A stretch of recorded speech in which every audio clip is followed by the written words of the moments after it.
Ce podcast est proposé par Altiplano Voyage en collaboration avec AR Magazine. Car chez Altiplano, le voyage est avant tout une histoire de lien.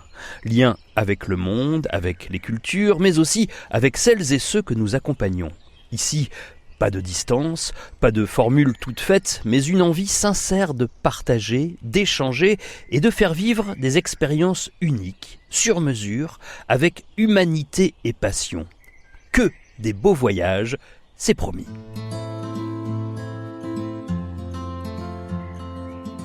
Partir, verbe du 3e groupe.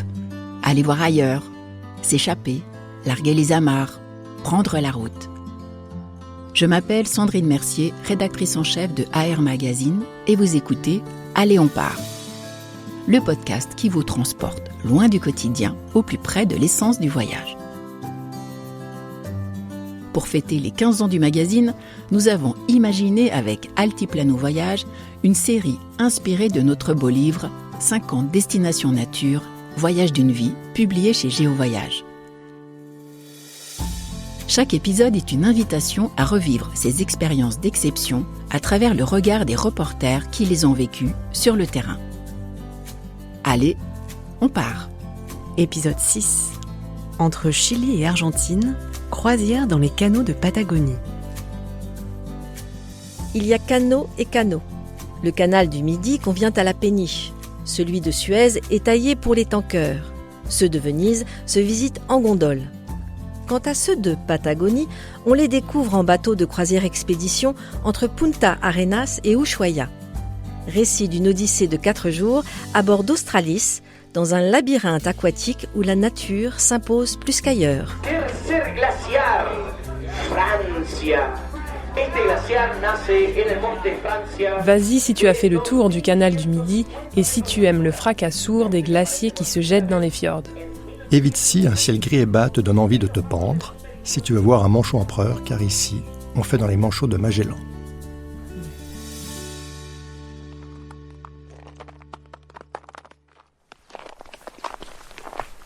Jour 1.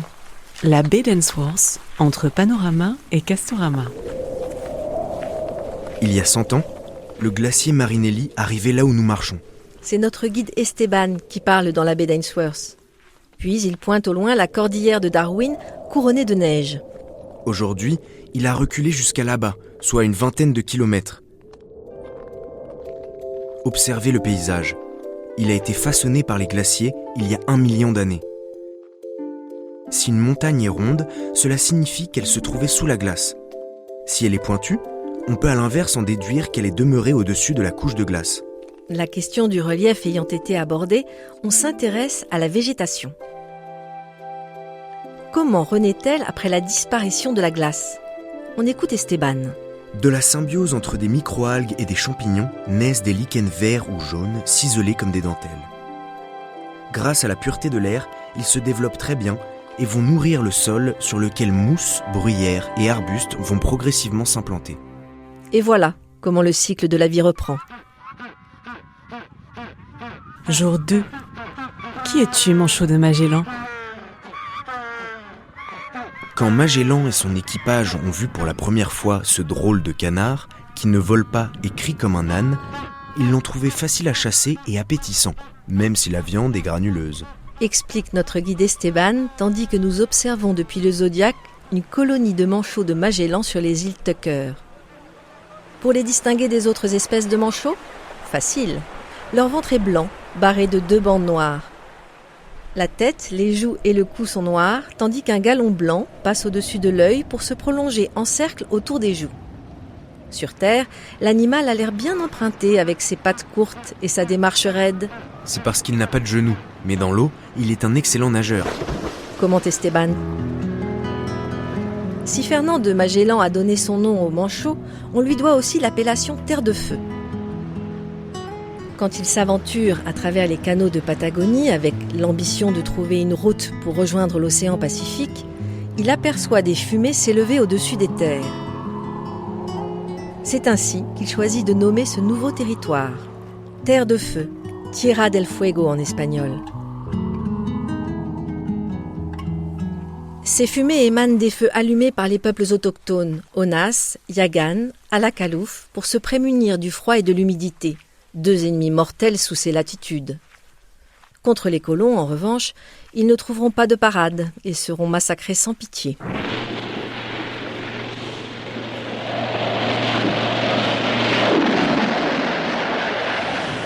Jour 3. Défilé de glaciers dans le canal de Beagle. Cette nuit, le Pacifique a très mal porté son nom.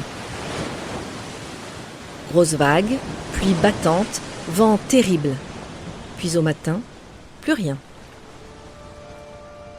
On se réveille à l'abri dans le canal de Beagle, qui nous amènera jusqu'à l'océan Atlantique, 180 km à l'est.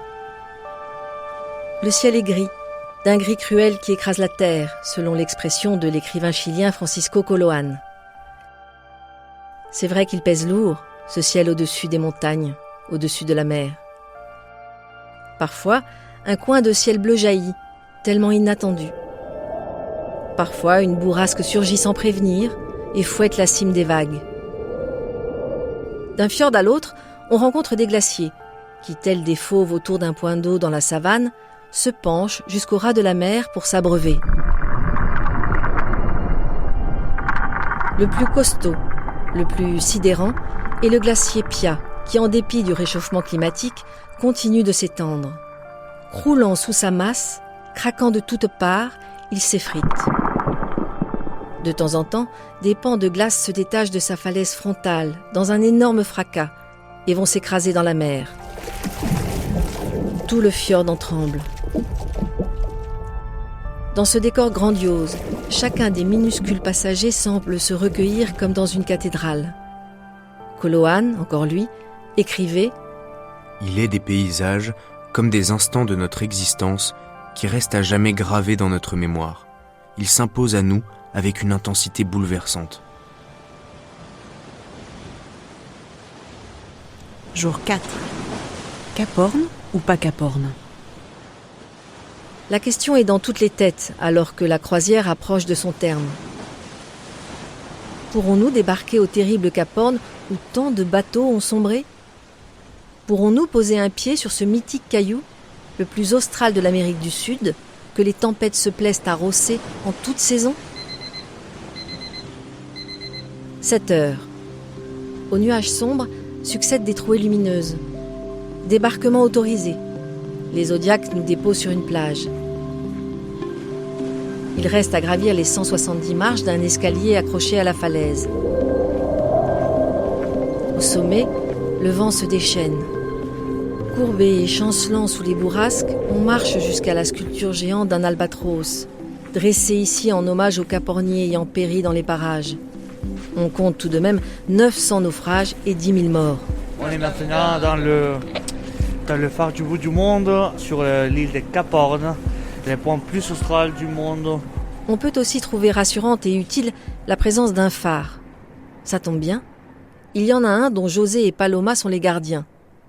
Ils ont signé pour rester 1 an, en compagnie de leurs 2 enfants, du vent et du silence.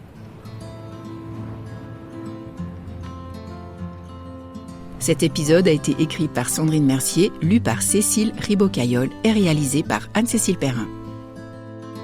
Allez on part est un podcast d'Altiplano Voyage en collaboration avec AR Magazine. Vous pouvez l'écouter sur toutes les plateformes et vous abonner pour ne rater aucun épisode. Si vous avez aimé, merci de commenter, partager et mettre des étoiles.